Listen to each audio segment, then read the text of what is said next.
In today's video, I'm going to teach you how to manipulate headers across multiple pages in a Microsoft Word document. This can be particularly useful when you're working on lengthy documents like reports or books, where you need different headers or footers in different sections.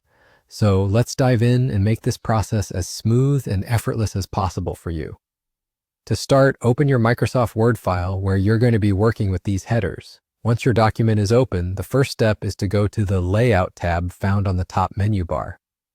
Within this tab, you'll see a drop-down menu labeled Breaks. Click on this, and from the options available, select Next Page. What this does is it allows you to create 2 more pages within your document.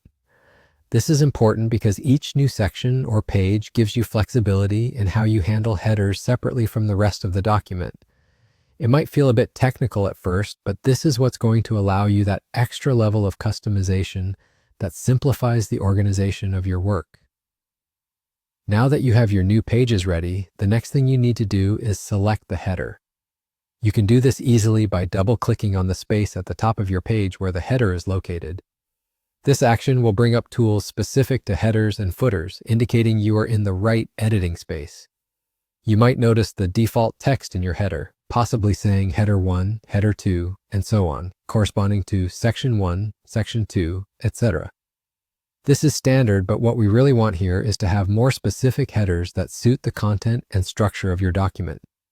Here's the important part: typing in your header.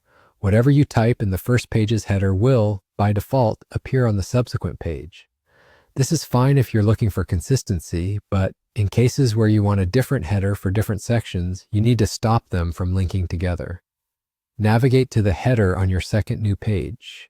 Under the header and footer tools that appear once you're in header edit mode, there's an option called Link to Previous.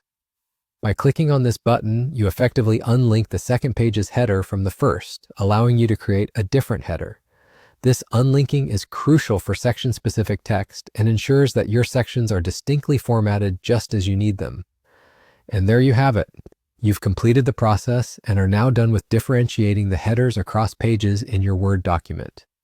This simple trick of using page breaks and unlinked headers provides a powerful tool set for document organization, making your work look professional and easy to navigate.